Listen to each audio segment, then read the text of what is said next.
Good evening सभी बच्चे को गुड इवनिंग। एक बार फटाफट सभी लोग कमेंट कर देंगे क्या वीडियो और साउंड क्लियर है। ये तेजी से सभी लोग फटाफट एक बार कमेंट कर देंगे वीडियो और साउंड क्लियर है। तो आज की क्लास को शुरू किया जाए। आपका लेसन क्या चल रहा है? Biological classification. और बायोलॉजिकल क्लासिफिकेशन में आज आप लोग का लेक्चर नंबर 6 होगा, है ना। चैप्टर नंबर 2 चल रहा है, चैप्टर नंबर 2 का लेक्चर नंबर 6 आज आपका होगा। तो क्या आज की क्लास को शुरू किया जाए? Yes sir, good evening. Good evening बाबू। चलिए, आज की क्लास में हम लोग देखेंगे कहाँ से, कवक से, फंजाई देखेंगे, है ना। हम पिछले क्लास में कंप्लीट किए थे क्या, प्रोटिस्टा। सबसे पहले हम लोग पढ़े थे मोनेरा, फिर प्रोटिस्टा। हम लोग पढ़े थे समस्त जीवों को 5 जगत में बांटा गया। मोनेरा जगत, प्रोटिस्टा जगत, फंजाई जगत, प्लांटी जगत, एनिमिलिया जगत। जैसे मोनेरा प्रोटिस्टा पढ़ के कंप्लीट कर चुके हैं, आज आपका स्टार्ट होगा फंजाई, है ना। फंजाई जगत। तो देखते हैं फंजाई जगत जिसको कहते हैं कवक। फंजाई को हम क्या और क्या कहते हैं? कवक कहते हैं। तो कवक जगत या हम बोले तो फंजाई जगत हम लोग आज पढ़ेंगे, कवक जगत के बारे में देखेंगे। सबसे पहले जैसे ही कवक हम बोलते हैं वैसे ही कवक बोले तो कुछ इस प्रकार के दिमाग में छप जाते हैं। कुछ इस प्रकार के बोले तो जैसे कि आप लोग जानते हैं बियर। बियर जो होता है, जो आपका अल्कोहल है, वो किसका? फंजाई का बनता है, कवक का। मशरूम, मशरूम देख सकते हैं क्या है, तो कवक है। इस प्रकार से रोटी देख सकते हैं, रोटी में हमारा कवक बैठ जाता है ना। देखे होंगे जब रोटी को आप कहीं किनारे में साइड में रख दिए हों तो उसमें व्हाइट व्हाइट व्हाइट व्हाइट हो जाता है रोटी में। और रोटी में जो व्हाइट व्हाइट दिखता है इस प्रकार से खराब हो जाने पर इसको हम क्या कहते हैं? तो फंजाई कहते हैं। या फिर हम बोले तो मौसमी। जब मौसमी कभी सड़ जाता हो तो मौसमी पर आराम से आपको देखने को मिल जाता है। कब? जब मौसमी खराब हो जाता हो तो ये देख लीजिए, ये इसी को हम कहते हैं फंजाई, इसी को कहते हैं कवक। क्या इस प्रकार के आप लोग देखे हो तो कहिएगा यस सर, ये सब तो हम देखे ही हैं। मौसमी खराब हो जाती है, घर की रोटियां खराब हो जाती है ना। तो हमारा क्या दिखाई देता है? फंजाई दिखाई देता है, कवक दिखाई देता है, जिसको कहते हैं फंगस। क्लियर? तो वही यहाँ कह रहा है कि ये जो फंजाई होते हैं, ये फंजाई कह रहा है सबसे पहले क्या होते हैं? तो परपोषी जीव होते हैं। कह रहा है परपोषी जीवों में फंजाई का जीव जगत में विशेष स्थान रहा है। यानी कि जीव जगत में फंजाई का एक विशेष स्थान रहा है, जो किस रूप में होते हैं? परपोषी। क्या होते हैं? परपोषी।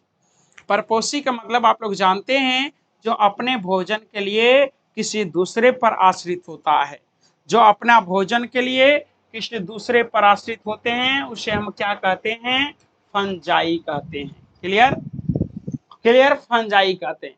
कह रहा है इनका आकारिकी तथा वास स्थानों में बहुत विभिन्नता होती है।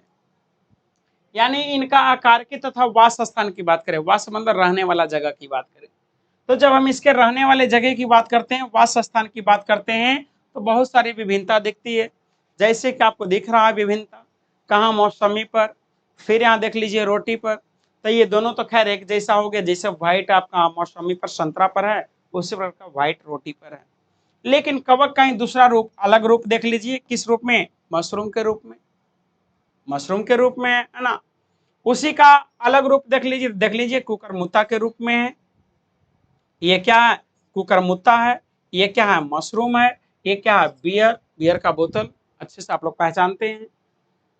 कह रहा है वही चीज आगे कह रहा है, सेम जो हम आपको बता रहे हैं। कह रहा है रोटी अथवा संतरे का सड़ना फंजाई के कारण होता है। रोटी का खराब होना, रोटी का सड़ जाना, या संतरे का, मौसमी का सड़ जाना किसके कारण होता है? फंजाई के कारण। फंजाई के कारण मौसमी खराब हो जाते हैं, सड़ जाते हैं, रोटी खराब हो जाते हैं, व्हाइट व्हाइट हो जाता है ना।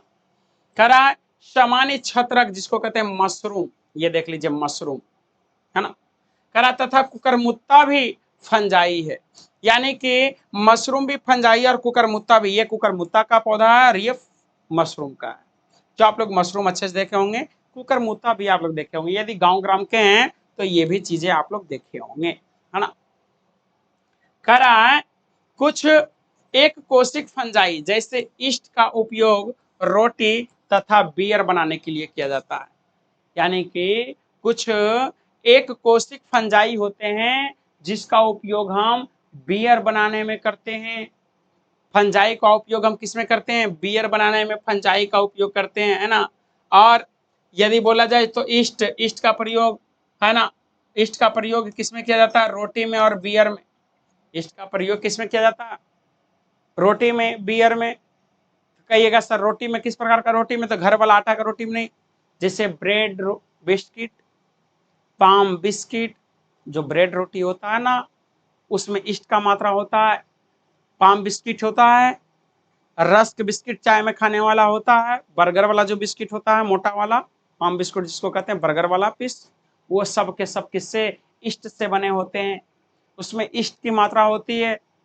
तभी तो पाम बिस्किट वाला कभी बनते आप लोग देखे होंगे, तब पाम बिस्किट के लिए इतना सो आटा लिया जाता है, इतना गोला लिया जाता है और उसको फुला करके इतना बड़ा कर दिया जाता है। किसके कारण? ईस्ट के कारण। तो वही कारण। फिर हमारा जो बियर का निर्माण होता है ये भी किससे? ईस्ट से निर्मित होता है। बियर का निर्माण भी ईस्ट से होता है, इसमें भी ईस्ट का मात्रा मिला हुआ रहता है। तो यहाँ ये समझ में आ गया कि फंजाई होता क्या है ना, फंजाई जगत में। तो फंजाई क्या है? तो ये एक प्रकार के क्या हैं? तो एक कोशिक जीव हैं। क्या है? एक कोशिक, या ये बोला जाए तो एक कोशिक फंजाई में जैसे कि ईस्ट का प्रयोग होता है, कहाँ? रोटी बियर में। इसका वास स्थान की बात करें तो अलग अलग होते हैं, सब जगह एक जैसे नहीं होते हैं। रोटी पे आपका, मौसमी पर, संतरा पर एक जैसे हैं, मशरूम में अलग रूप में है, बियर में अलग रूप में है, कुकरमुत्ता में अलग रूप में है। इस प्रकार से अलग अलग रूप में फंजाई का अलग अलग रूप, विभिन्नता पाई जाती है, अलग अलग तरह के फंजाई पाई जाती है। फंजाई के कारण ही रोटी और संतरे सब क्या होते हैं? सड़ जाते हैं। ये सब बातें आप लोग अच्छे से समझ रहे होंगे क्योंकि ये सब चीजें आप लोग देखे हैं, अपनी आंखों से देखे होंगे। घर में रोटी का खराब होना, व्हाइट हो जाना, या मौसमी संतरे का खराब होना, उसका व्हाइट हो जाना, ये सब बातें आप लोग अच्छे से समझ सकते हैं। करा कुछ फंगल, जैसे कुछ फंगल की बात करें, जैसे कौन सा? तो पेनिसिलियम। पेनिसिलियम से करा प्रतिजैविक का निर्माण होता है। पेनिसिलियम से किसका निर्माण होता है? प्रतिजैविक का। यानी पेनिसिलियम क्या है? तो एक प्रकार का प्रतिजैविक है, एंटीबायोटिक है। फर्स्ट एंटीबायोटिक कौन है? पेनिसिलिन। पेनिसिलिन का नाम सुने हैं? पेनिसिलिन फर्स्ट एंटीबायोटिक है, जिसको इंग्लिश हिंदी में कहते हैं प्रतिजैविक, और प्रतिजैविक को इंग्लिश में कहते हैं एंटीबायोटिक। क्या कहते हैं? एंटीबायोटिक कहते हैं। प्रतिजैविक को हिंदी में क्या कहते हैं? एंटीबायोटिक कहते हैं। तो पेनिसिलियन से ही प्रतिजैविक का निर्माण होता है, एंटीबायोटिक का निर्माण करता है। ये देख रहे हैं, ये क्या है? ये है पेनिसिलियन। इससे किसका निर्माण होता है? तो इससे एंटीबायोटिक का निर्माण होता है। एंटीबायोटिक बोले तो हिंदी में कहते हैं प्रतिजैविक। इससे किसका निर्माण होता है? प्रतिजैविक का निर्माण होता है, एंटीबायोटिक का निर्माण होता है। अब आगे देखें तो कह रहा फंजाई क्या है? विश्वव्यापी है और ये हवा, जल, मिट्टी, जंतुओं तथा पौधों पर पाए जाते हैं। यानी कि जो फंजाई होता है वो फंजाई कहाँ कहाँ पाए जाते हैं? फंजाई कहाँ कहाँ पाए जाते हैं? तो आप लोग ध्यान रखिएगा, हवा में भी फंजाई पाए जाते हैं, जल में फंजाई, मिट्टी में फंजाई, जंतुओं में तथा पौधों पर भी पाए जाते हैं। ये सब जगह फंजाई पाए जाते हैं, है ना। कह रहा है ये गर्म तथा नम स्थानों पर सरलता से उग जाते हैं। यानी जो फंजाई है वो कहाँ? गर्म स्थान पर और नम स्थान पर आराम से सरलता से उग जाता है। जहाँ का स्थान गर्म हो तथा नम हो उस स्थान पर आसानी से उग जाता है। जैसे कि उगेगा तो इसी प्रकार का पौधा उगेगा, ये है ना, इस प्रकार का, या देखने को मिल जाता इस प्रकार का, और या ना तो फिर इस प्रकार का जो अभी आप लोग देखे हैं, ये अभी जो आप लोग देखे हैं इस प्रकार का। ये क्या? यही ना फंजाई। ये क्या? फंजाई। मशरूम क्या है? फंजाई। ये क्या? फंजाई। ये सब क्या है? फंजाई। अब ये सब आसानी से उग जाता है कहाँ? गर्म स्थान पर या नम स्थान पर। यदि मौसमी को आप नम स्थान पर रख दीजिए हो जाएगा, ज्यादा गर्म स्थान पर भी रख दीजिए, हो जाएगा, फंजाई उत्पन्न हो जाएगा, या रोटी को रख दीजिए, फंजाई उत्पन्न हो जाएगा। तो वही कह रहा है कि ये सब आसानी से उग जाते हैं कहाँ, तो नम स्थान पर और गर्म स्थान पर बिल्कुल आसानी से उत्पन्न हो जाता है।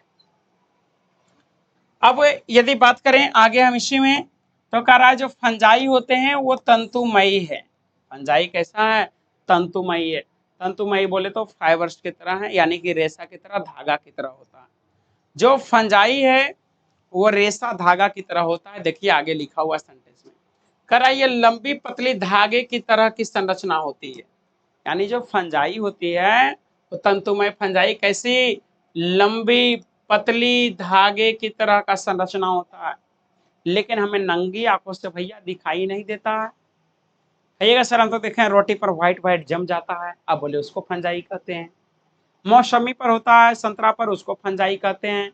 तो सर आप कह रहे हैं धागा की तरह होता है, धागा की तरह तो होता नहीं है, जीव होता है, लेकिन हमें नंगी आंखों से दिखाई नहीं देता है। वो दिखाई देगा किससे, माइक्रोस्कोप से। ये स्ट्रक्चर देखिए इस प्रकार का, इस प्रकार का ये रेड रेड दिख रहा है, ये रेड रेड दिख रहा है, यही है फंजाई।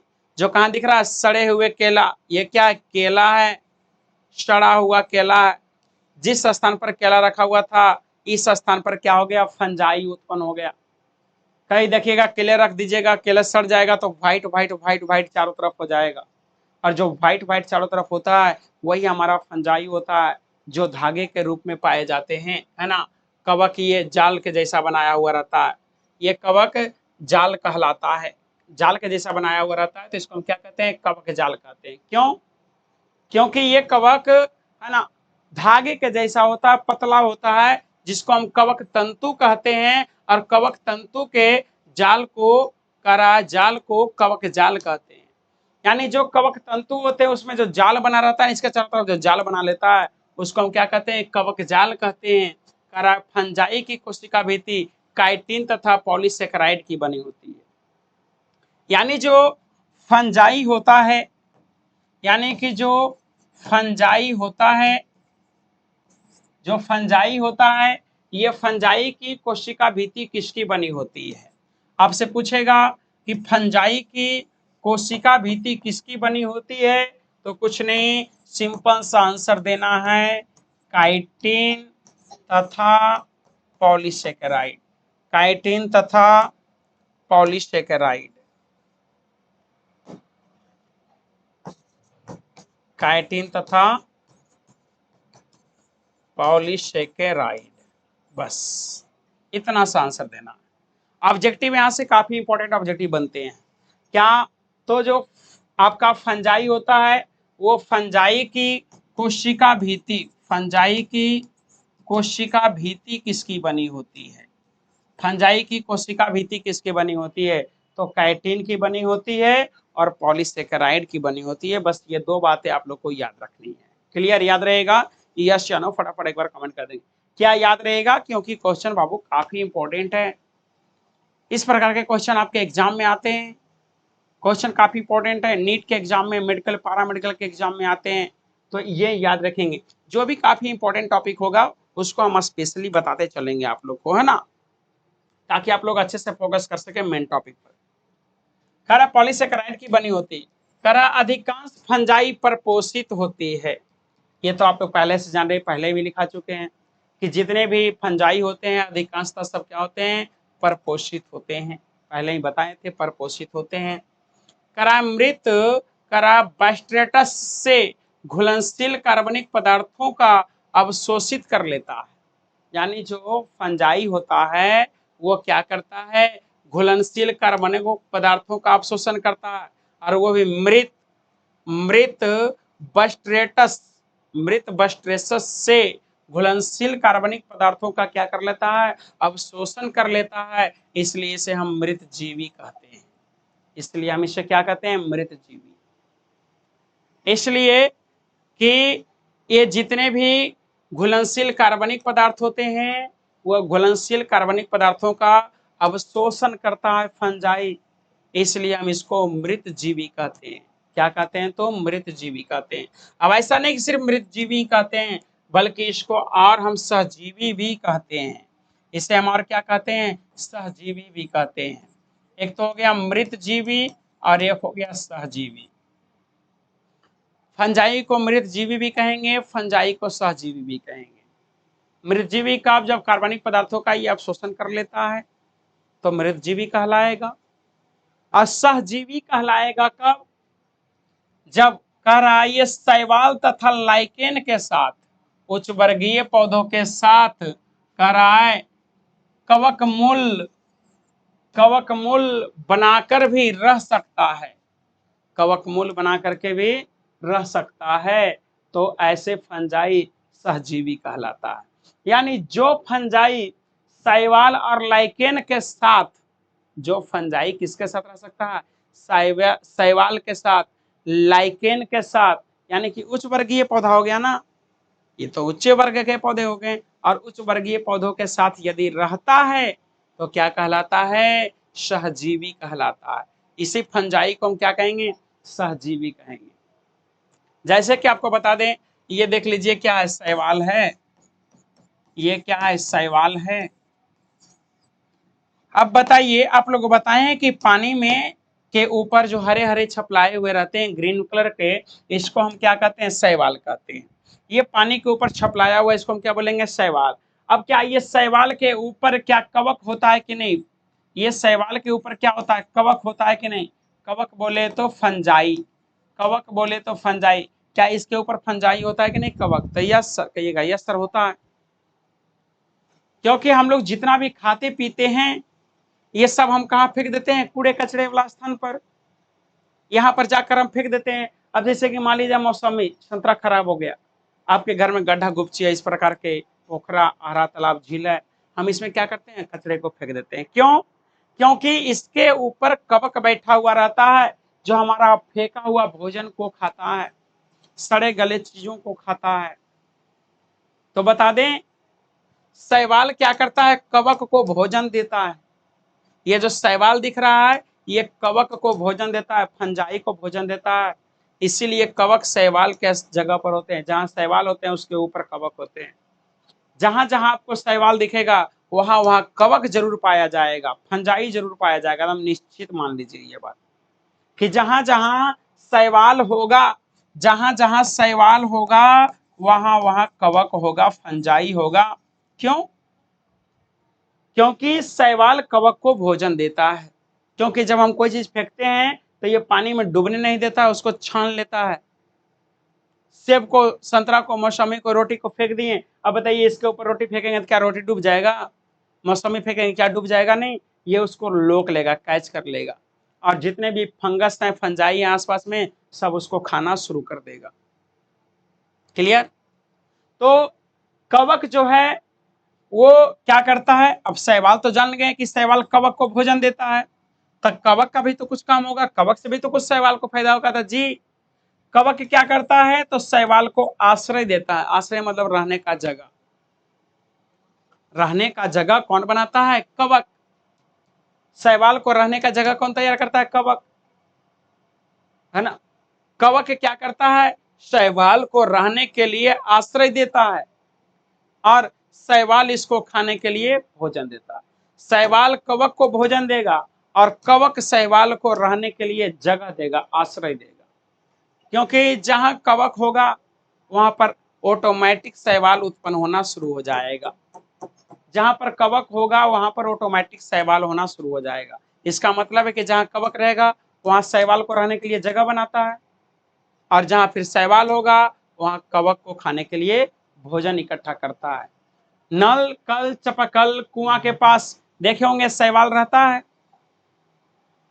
जहां पर आप बर्तन धोते हैं घर के पास नल है, वहां शैवाल जमा रहता है किनारे में, हरा हरा लग जाता है, नहीं कहते हैं पैर पिछल गया, जिसको कहते हैं काई लगा हुआ है, तो वो काई क्या, एक प्रकार का शैवाल है। वो एक प्रकार का क्या है, शैवाल है, क्योंकि शैवाल के 3 प्रकार है, हरी शैवाल, भूरी शैवाल, लाल शैवाल। ये हो गया हरी शैवाल। जो आपका नल चपकल के पास है वो है भूरी शैवाल, जहां पैर फिसलता है तो कहते हैं पैर फिसल गया, वो आपका भूरी शैवाल है। अब आप कभी गौर कीजिएगा, आप एक थाली लिए, दाल भात खाएं और दाल भात खा करके जाके थाली को खंगारे, बर्तन को खंगार दिए, धो जाए, तो जब आप बर्तन को धोते हैं तो उसमें कुछ चावल का टुकड़ा, कुछ दाल का टुकड़ा रह जाता है। दाल का वह कण, चावल का वह कण वहां पर गिरने के बाद जब शैवाल जो काई रहता है वो उसको क्या करता है, वहीं पर रोक लेता है, बहने नहीं देता है। पानी चल जाएगा और चावल और दाल के छोटे छोटे टुकड़े, भोजन के छोटे छोटे टुकड़े वहीं देखिएगा काई पर ही रह जाएगा, नहीं दहेगा। वो दहाएगा कब, जब पानी ज्यादा डालेंगे तब। अब वो कवक उसको क्यों रोक लेता है, ये शैवाल उसको क्यों रोक लेता है, काय रोक लेता है ना भोजन को, क्यों, ताकि कवक भोजन कर सके। वहां पर भोजन रुक जाता है और फिर कवक उसको खाने का कार्य करता है। क्लियर। अब क्या बात समझ में आया, यस या नो एक बार तेजी फटाफट कमेंट कर देंगे।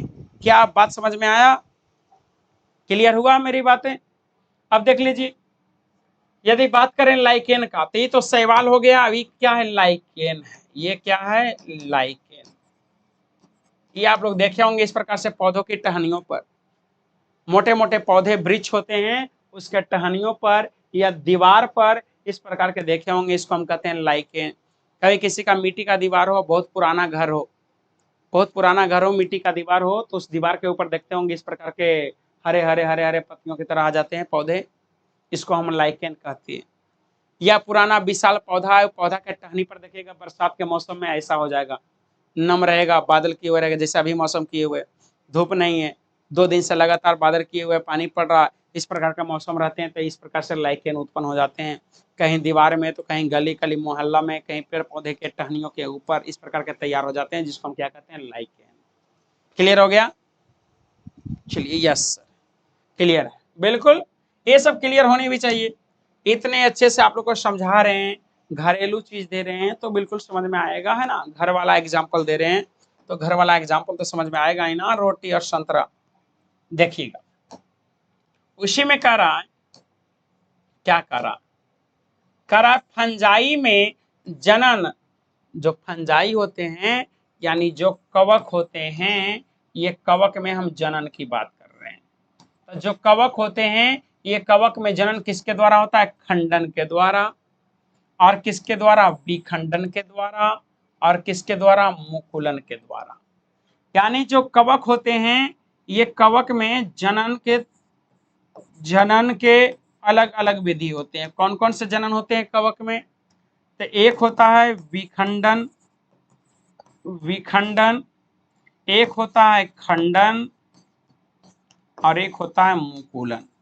आप लोग 10 क्लास में पढ़े होंगे, ये आपको 10 क्लास में ही पढ़नी है, और नहीं तो फिर आगे 12th क्लास में फिर से पढ़नी मिलती है। 12th क्लास में बता दे, थोड़ा सा हिंट कर दें। विखंडन, जिसमें एक जीव का शरीर 2 भाग या 2 से अधिक भाग में टूटता है, सभी भाग आपस में समान एवं बराबर होता है, तो उसको विखंडन कहते हैं। समान एवं बराबर भाग में होगा चारों भाग, तो उसको विखंडन। खंडन में भी एक जीव का शरीर 2 या 2 से अधिक भाग में टूटेगा, लेकिन ये सब स्वतंत्र होगा, ये सब के सब चारों भाग क्या होगा, स्वतंत्र होगा। अब इसमें बराबर नहीं होगा, कोई निश्चित नहीं है। इसमें जितने भी संतान पैदा होंगे खंडन में, ये बराबर होंगे कि नहीं, ये कोई निश्चित नहीं है, सबका शेप साइज अलग अलग हो सकता है। लेकिन विखंडन में जितना भी संतान पैदा होगा सब एक जैसा पैदा होगा, सब समान एवं बराबर रहेगा, कोई अलग अलग नहीं होगा, सब समान एवं बराबर रहेगा, है ना। जैसे कि कहिएगा सर विखंडन में तो अमीबा का शरीर टूटता है तो सब क्या होता है, समान एवं बराबर भाग में टूटता है।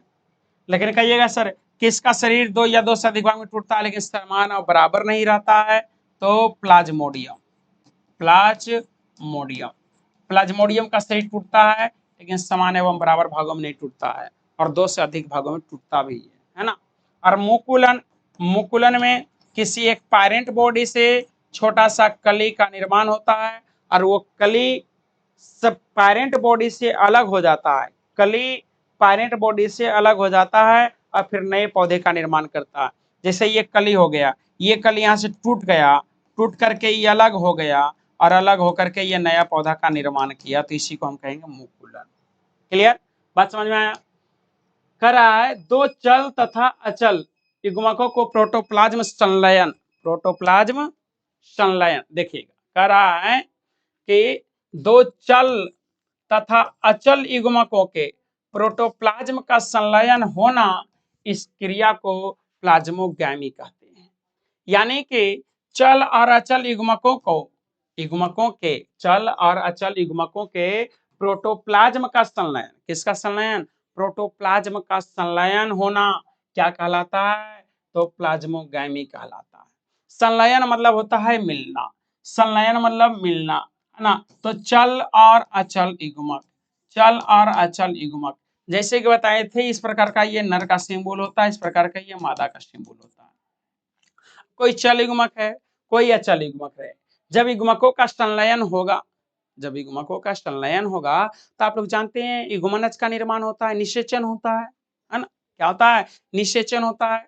तो यहाँ कह रहा है कि चल तथा अचल युग्मकों का प्रोटोप्लाज्म का संलयन होना क्या कहलाता है? तो कह रहा प्लाज्मोगैमी कहलाता है। क्या कहलाता है?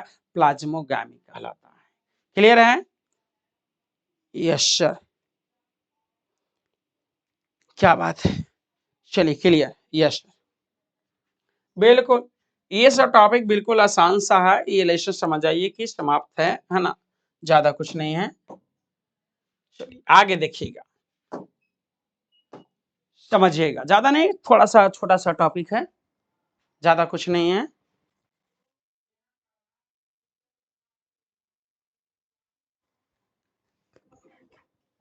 बस देखिएगा आगे क्या कर रहा है। कर रहा है क्या यहाँ, कर रहा है दो केंद्रकों का संलयन। क्या कर रहा है? दो केंद्रकों का संलयन होना। दो केंद्रक, ये एक केंद्रक और ये दूसरा केंद्रक, ये फर्स्ट ये सेकेंड।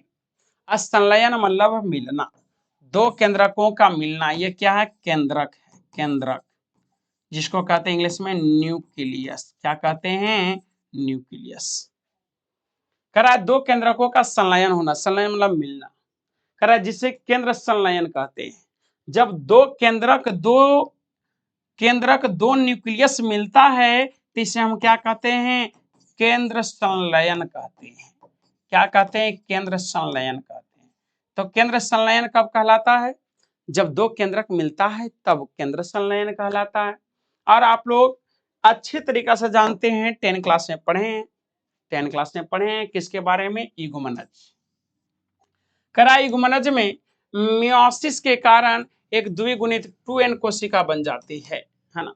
जो युग्मनज होता है, जैसे कि आप लोग पढ़े कहे, कभी भी जब दो गायमेट, दो युग्मक मिलता है, नर युग्मक और मादा युग्मक, कभी भी यदि मिलता है तो किसका निर्माण होता है? युग्मनज का।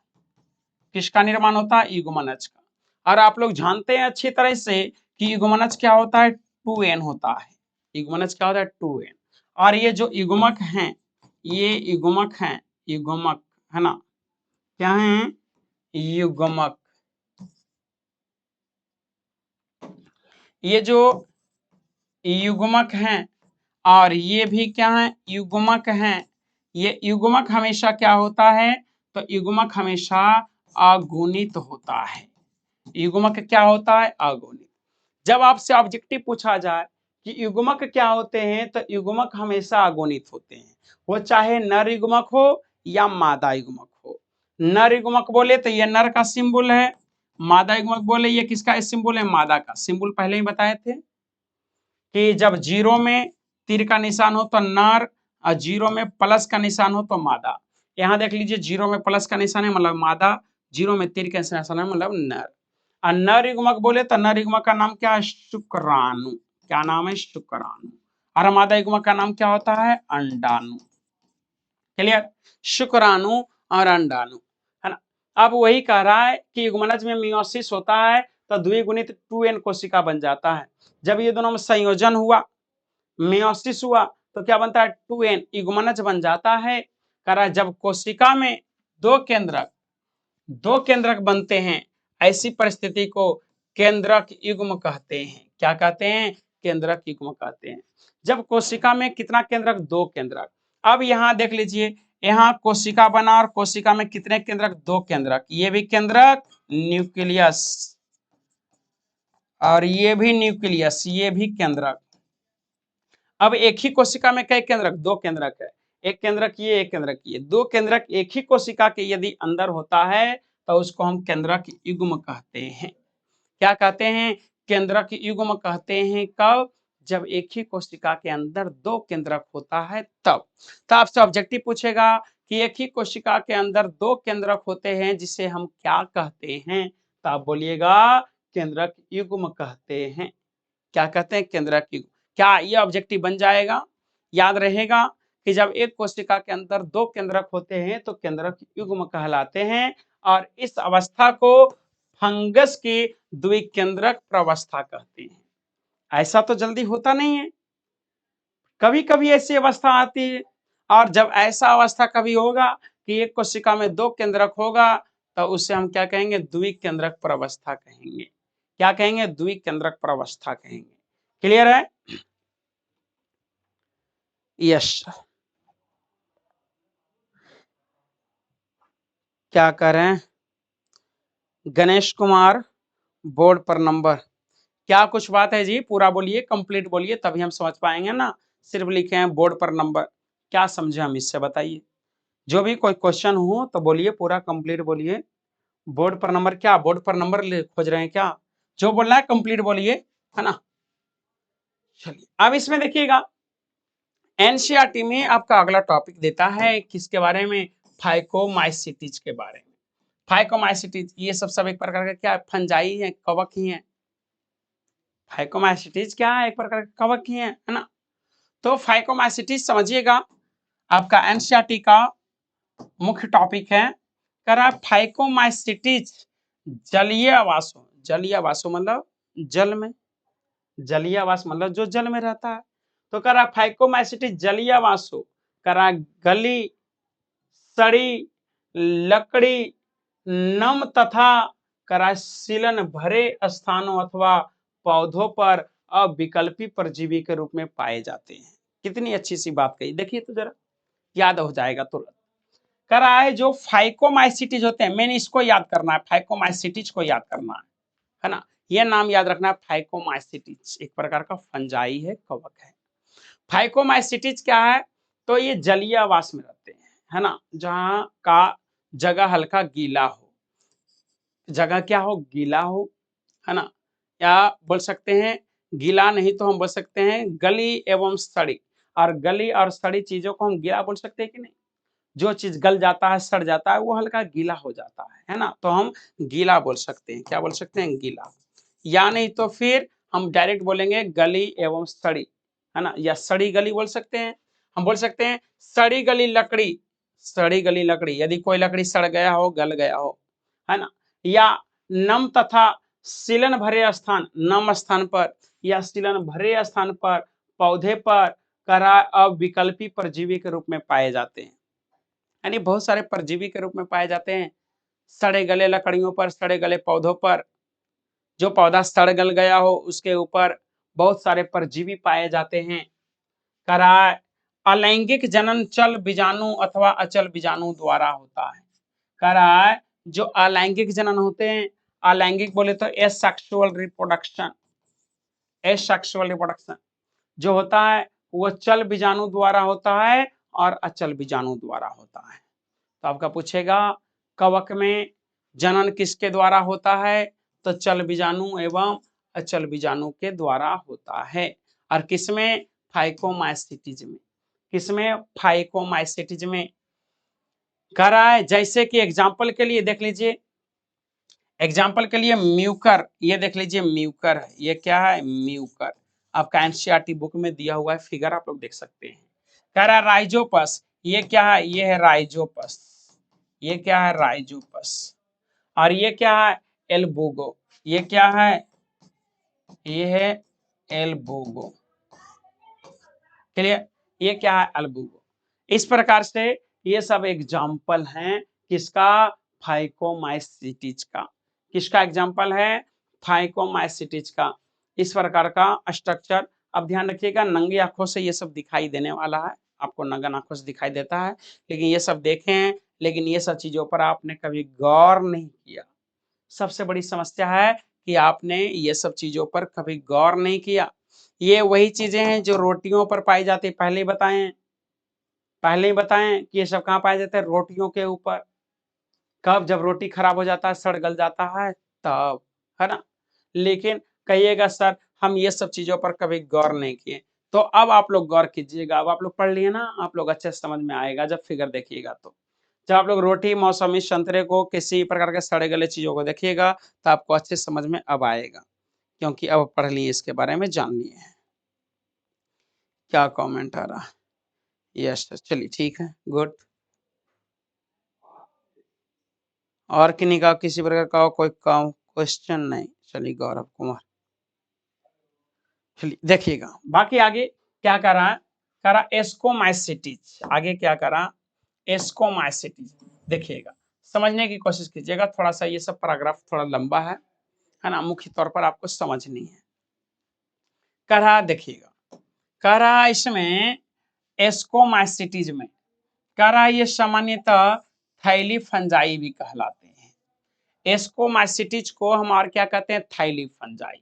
तो आपसे पूछेगा थैली फंजाई हम किसे कहते हैं, तब कहिएगा सर एस्कोमाइसिटीज। तो जी हाँ, एस्कोमाइसिटीज को हम एक नाम से और जानते हैं, थैली फंजाई। किसे?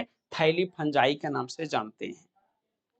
वही पूछेगा थैली फंजाई किसको कहते हैं, तो एस्कोमाइसिटीज को, या एस्कोमाइसिटीज को हम और क्या कहते हैं, तो थैली फंजाई कहते हैं।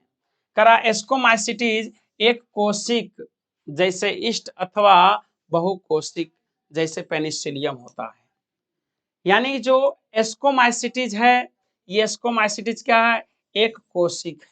अब एक कोशिक में जैसे कि इष्ट है ना, आइए बताएं, जो ब्रेड बिस्कुट, पाम बिस्कुट में पड़ता है, वो इष्ट होता है, जिसके कारण वो फूल जाता है, साइज बड़ा हो जाता है। और यदि हम बहुकोशिक की बात करें, करा अथवा बहुकोशिक का, बहुकोशिक की बात करें, जैसे में पेनिसिलियम होता है, पेनिसिलियम जिससे एंटीबायोटिक का निर्माण होता है। अभी बताए थे एंटीबायोटिक दवा बनता है किससे, पेनिसिलियम से। ये देख लीजिए है ना, यहाँ आपका पेनिसिलियम का डायग्राम है, जिससे एंटीबायोटिक प्रतिजैविक बनता है। कराइए मृत जीवी, अपघटक परजीवी अथवा कराय समलराम, कराय समलरागी, कराय समलरागी होते हैं। यानी कि जैसे में करा पेनिसिलियम होता, कराइए मृत जीवी, मृत जीवी मतलब मरे सड़े गलों को खाता है, जो मरे सड़े गलों को खाता है उसको मृत जीवी कहते हैं। और ये जो हमारा है एस्कोमाइसिटीज, ये क्या है, मृत जीवी है ना। अपघटक, अपघटक मतलब वही सड़े गलों को खाना, मृत जीवी मतलब मरे हुए को खाना, मरे हुए एवं सड़े गले है ना, करा परजीवी अथवा करा समलरागी होते हैं। ये समृद्ध जीवी होते हैं, अपघटक होते हैं, और साथ साथ में करा परजीवी होते हैं और समलरागी होते हैं। करा कोनिडिया अंकुरित होकर कवक जाल बनाते हैं। जो कोनिडिया होता है ना, ये कोनिडिया, ये कोनिडिया है, ये जो कोनिडिया है ना, इसका नाम है कोनिडिया। क्या नाम है, कोनिडिया। ये जो कोनिडिया होता है ना, ये कोनिडिया क्या होता है, अंकुरित होता है। कोनिडिया क्या होता है, अंकुरित होता है। और कोनिडिया अंकुरित होकर क्या करता है, कवक जाल बनाता है। कवक जाल को कौन बनाता है, कोनिडिया। कोनिडिया अंकुरित होकर के कवक जाल को बनाता है। कराए लैंगिक बीजाणु को एस्कस बीजाणु भी कहते हैं। जो लैंगिक बीजाणु होते हैं, वो लैंगिक बीजाणु को हम क्या कहते हैं, एस्कस बीजाणु भी कहते हैं।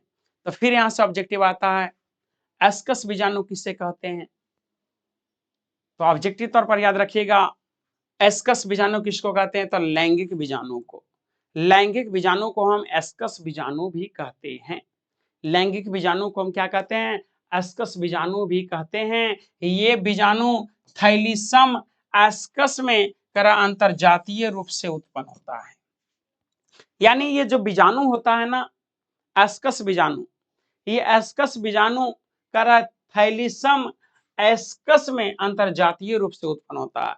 यानी कि ये थैलसम, थैलेमस करा थैलीसम, सॉरी यहाँ ध्यान रखिएगा, ये जो बीजाणु होता है एस्कस बीजाणु, ये एस्कस बीजाणु किस में उत्पन्न होता है, तो थैलीसम एस्कस में उत्पन्न होता है। किस में उत्पन्न होता है, तो थैलीसम एस्कस में उत्पन्न होता है।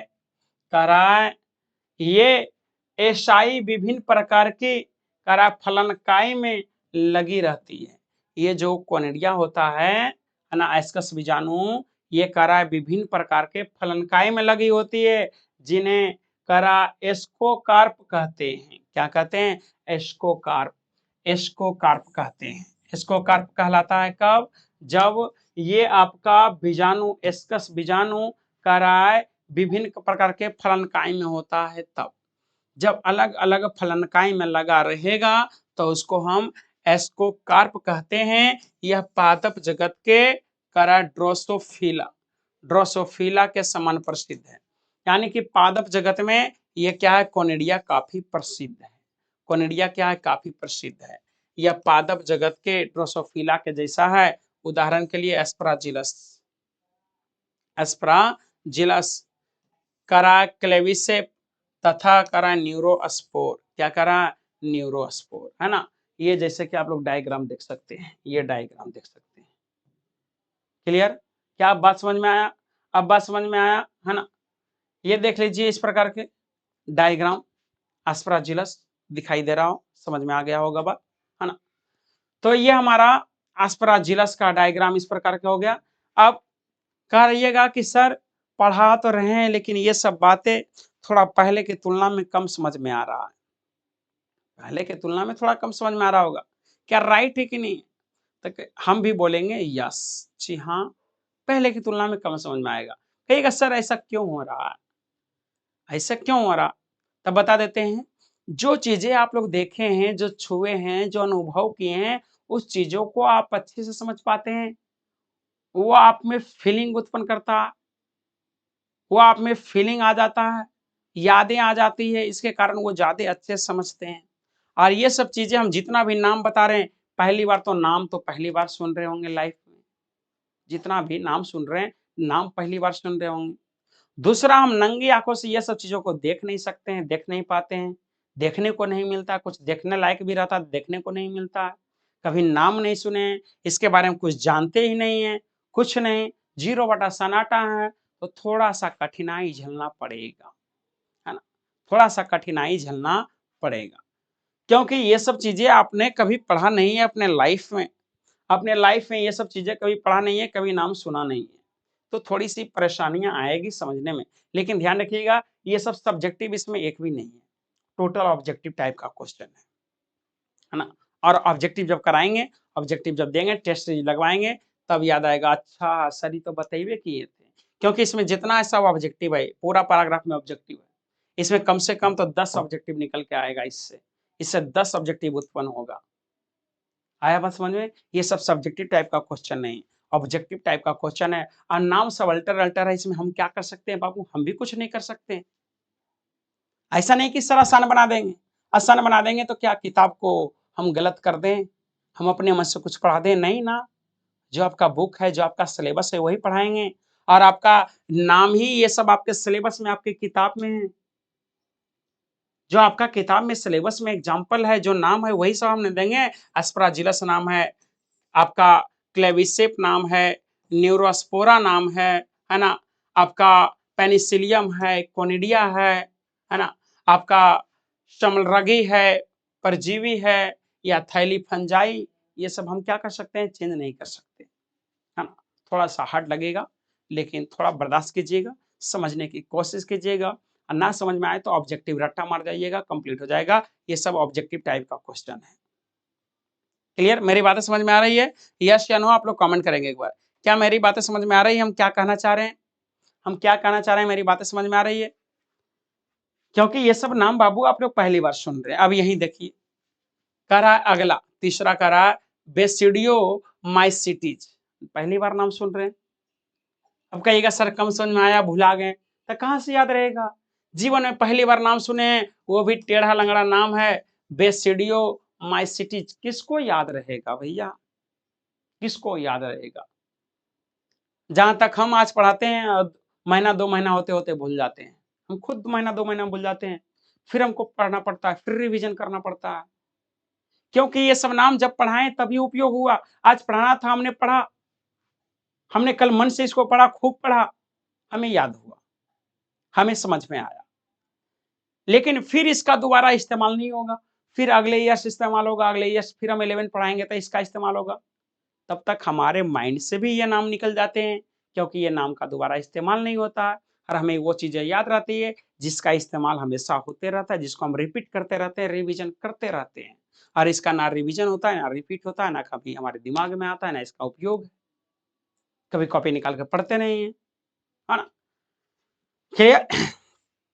यस सर, बात सही है ना?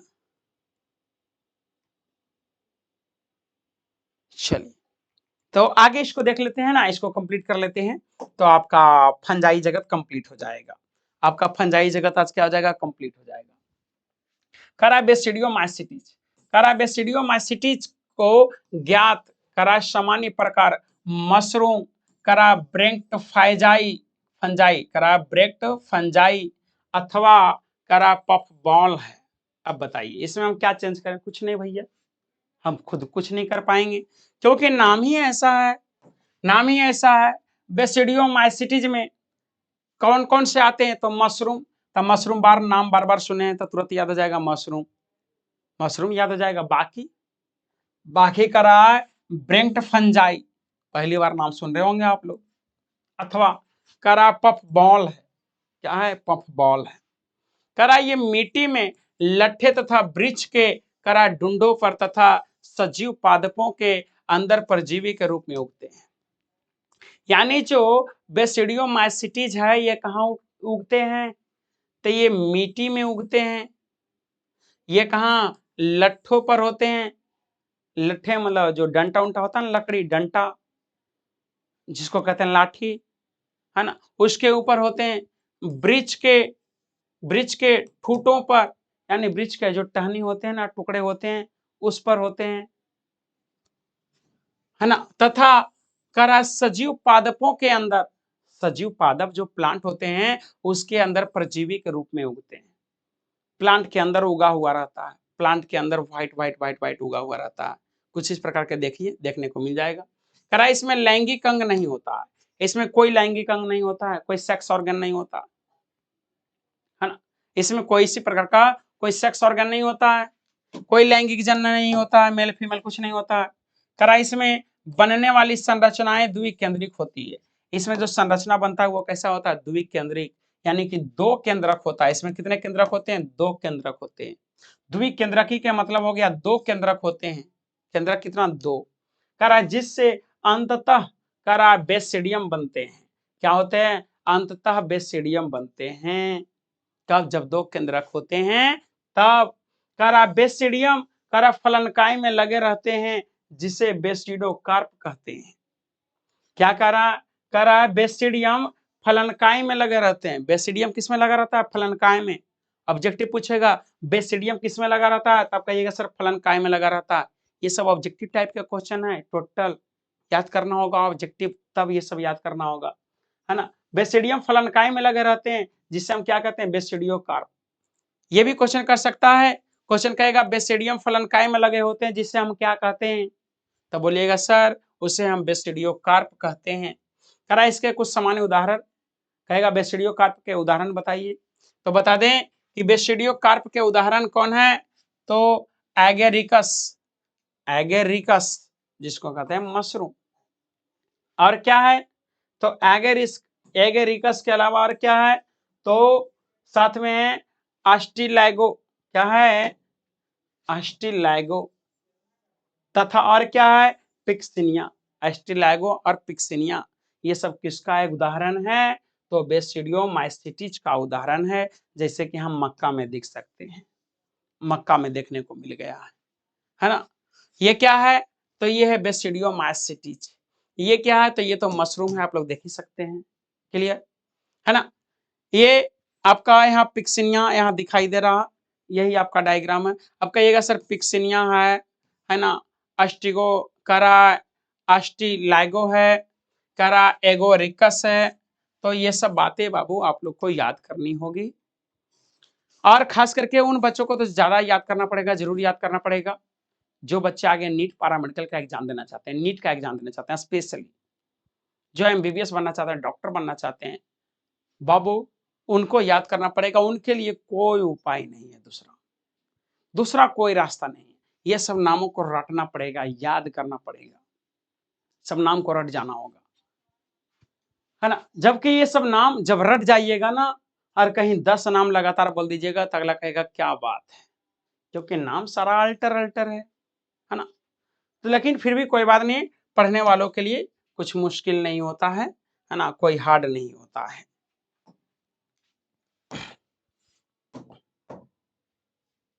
आगे यदि हम बात करेंगे तो अगला है ड्यूटेरोमाइसिटीज। क्या है?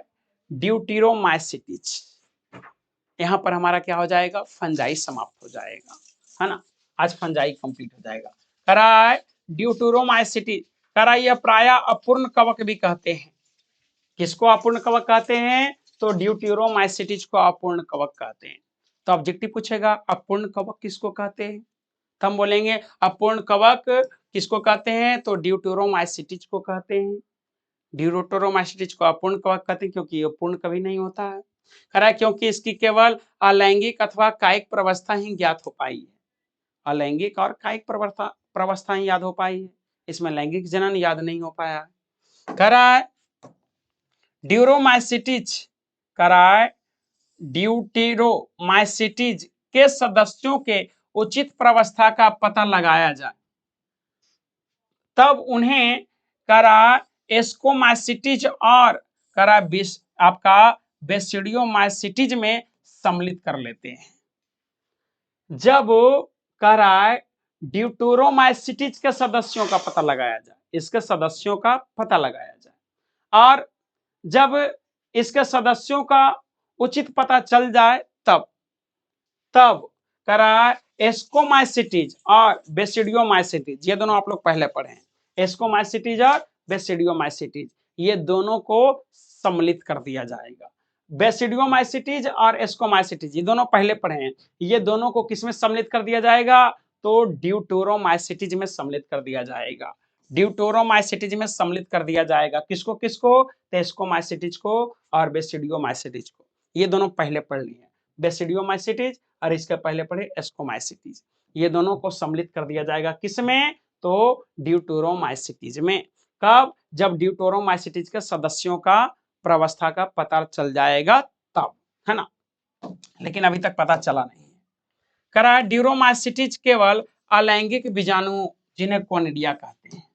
करा ड्यूरोमाइसिटीज केवल अलैंगिक बीजाणु होते हैं। क्या होते हैं? ड्यूरोमाइसिटीज केवल अलैंगिक बीजाणु होते हैं जिन्हें कोनिडिया कहते हैं। क्या कहते हैं? कोनिडिया।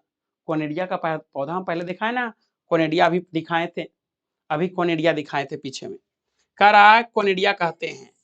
करा कोनिडिया से जनन करते हैं, यानी कि करा जो ड्यूटेरोमाइसिटीज होते हैं वो कोनिडिया से आपका कोनिडिया से जनन करते हैं। और कोनिडिया से जनन करते हैं जैसे कि करा अल्टरनेरिया। क्या करा? अल्टरनेरिया।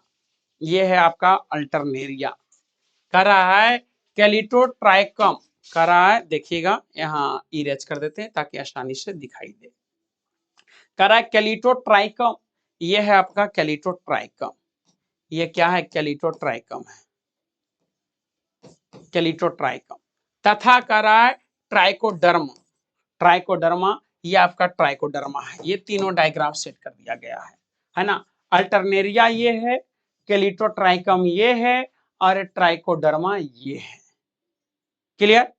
ये आप लोग अपना बुक देख लेंगे, ये सारा नाम आपके बुक में मिल जाएंगे। इसमें हम किसी प्रकार का कोई परिवर्तन नहीं कर सकते हैं क्योंकि ये आपके एनसीईआरटी बुक देती है ना। हम चाह करके भी इसको इजी नहीं कर सकते हैं क्योंकि ये नाम है, हर किसी के नाम को हम चेंज नहीं कर सकते हैं। कहिएगा सर इसको एकदम इजी बना दीजिए, तो इसके लिए बाबू सॉरी, ये नाम है, इसको हम कैसे चेंज कर सकते हैं? इसको यदि हम चेंज कर दिए तो वो तो फिर गलत हो जाएगा, फिर अगला व्यक्ति कहेगा सर गलत पढ़ाते हैं, क्योंकि यही आपको पढ़नी है। ये नाम को हम चेंज नहीं कर सकते हैं, हम सेंटेंस को इजी बना सकते हैं। और यहाँ एक भी सेंटेंस नहीं है, यहाँ एक भी सेंटेंस नहीं है, सब का सब यहाँ ऑब्जेक्टिव टाइप का क्वेश्चन है ना। इसमें किसी प्रकार का सेंटेंस नहीं है, किसे कहते हैं, कोई लंबा चौड़ा सेंटेंस नहीं है। इसमें सब देख सकते हैं, एक एक लाइन का दो लाइन का पैराग्राफ है, टोटल ऑब्जेक्टिव टाइप के क्वेश्चन है। क्लियर है? क्या क्लियर है? आगे बढ़ा जाए। तो अब आगे क्या, टाइम आपका कंप्लीट हो गया, टाइम बहुत ज्यादा हो गया है, एबव हो गया है ना। और यहाँ पर आपका फंजाई क्या हो गया, समाप्त हो गया है। यहाँ पर आपका फंजाई क्या हो गया, समाप्त हो गया है। अगले क्लास में हम पादप जगत को शुरू करेंगे। अगले क्लास में हम किसको शुरू करेंगे, पादप जगत को, प्लांटिक किंगडम को, है ना। आज आपका फंजाई समाप्त हो गया। 5 जगत था, 3 को समाप्त हो गया। मोनेरा जगत, प्रोटिस्टा जगत और फंजाई जगत। आज फंजाई समाप्त हो गया। कल पढ़ेंगे प्लांटी जगत और एनिमिलिया जगत। क्लियर। आज के लिए सभी बच्चे को बाय बाय। अब हम लोग मिलते हैं नेक्स्ट क्लास में, और कोशिश करेंगे कि नेक्स्ट क्लास में आपको पीडीएफ प्रोवाइड करते हैं, है ना। आज के लिए सभी बच्चे को बाय बाय।